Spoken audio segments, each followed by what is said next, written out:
You don't have to be a genius to know that California has a problem with homelessness. And if you don't know, Los Angeles is the home of Tent City. Tents can be found everywhere from under the bridge to freeways and even on the side of main streets. And it's been like this for a very long time. Gavin Newsom recently signed 2 bills into law aimed at addressing this specific issue. In this video, we're going to talk about what those bills are, how they'll affect California residents, and why I think this will be adopted by a bunch of other states.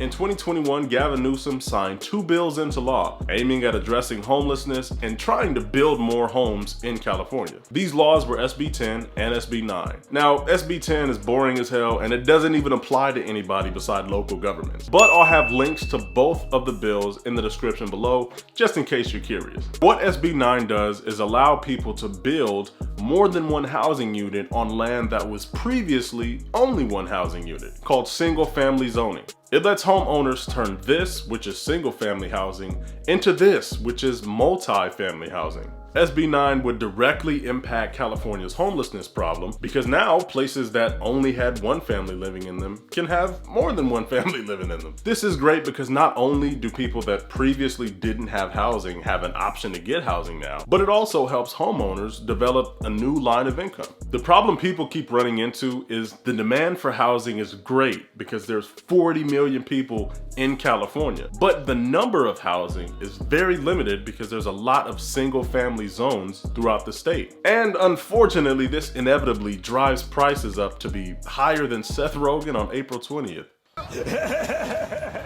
Almost 66% of all housing in California is housing of single-family zones. Obviously, this is why we have so many homeless people. If you can't grab a line of credit worth $1 million to buy a house or make 3 times the rent of an average $2,600 a month apartment, then you're damn near as good as homeless. And I know this is the case for so many people living in California. These companies ain't even paying 3 times the gallon, let alone 3 times the rent. That last bit wasn't a joke, actually. There are literally companies that won't pay 3 times the gallon of gas in LA. And of course, in typical American fashion, the history of single-family zoning is outstandingly racist. Single-family zoning was created over 100 years ago in the city of Berkeley as a segregationist practice. This practice aimed to prevent a black-owned dance hall from being located near a white-only subdivision. That is the entire reason single-family zoning was created. The practice of single-family zoning in a state with 40 million residents is face down, ass up, backwards.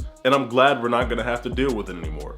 Now, SB 9 isn't the first effort to end single-family zoning, but it is the effort that actually succeeded. And to give a small example of how hard it was to change this law, let's look at a city called Palo Alto in California. This is a city with a lot of single-family zoning and also a city with primarily wealthy white residents. When the city council of Palo Alto voted and passed said vote to change one area of single-family zoning into an area where they can build a 60-unit affordable housing complex, the residents had a different idea. The residents got together and created a town hall in which they overturned the city council's decision and kept that area as a single-family zoning area. This way they could prevent undesirable residents from moving into their society and their community. Now, obviously this is one example, but as we've seen with the history of why single-family zoning is a thing, this is an issue that was permeating all throughout California. The results of these decisions raises the pricing of each house in this neighborhood and excludes everybody who isn't an extremely rich person. And since race and wealth are inextricably linked, these residents are usually white and wealthy. SB 9 will change the playing field for a lot of California's residents, and it'll open up a lot of opportunities for people to either make money or get housed or do both. In the coming years, we'll be able to weigh the pros and cons of this absolutely necessary change. People who oppose SB 9 say that they're concerned about the influx of people and that the density of people within a specific area would change the character of their neighborhoods and it would reduce the value of their properties. And I don't know about you guys, maybe I've watched too many civil rights documentaries, but whenever I hear somebody saying that they want to keep the character of their neighborhood, it sounds a lot like, I don't want those blacks and Mexicans around my family. And also, if you live in LA County, or really any highly populated county in California, and you complain about homelessness, this is the solution. Why would you complain and then not want to be a part of making the solution so you won't have to complain anymore? In typical wealthy liberal fashion, they love the ideas of inclusion, ending homelessness, and ending segregation in California. They just don't want to be the ones to actually impose it. I love the signing of SB 9 and SB 10 into law, but these are not end-all be-all solutions to cure our problem of homelessness. Homelessness is a very intricate problem with a lot of different tiers and levels that people unfortunately fall victim to a system to.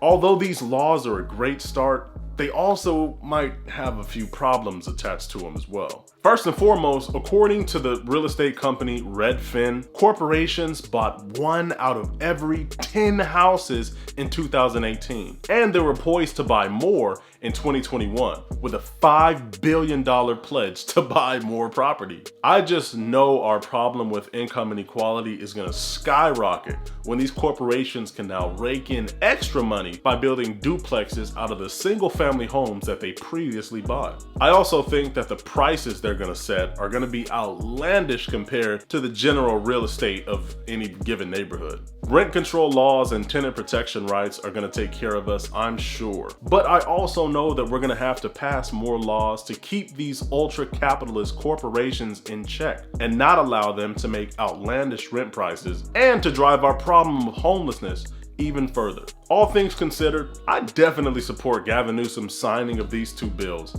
and just doing something to address the homelessness problem. The archaic model of single-family zoning houses should have died in the century that it was created, but I guess it's better late than never. I want to know what you think though. Do you think this is going to drastically change the landscape of housing in California? Or do you think this really won't have an impact on homelessness or residents at all?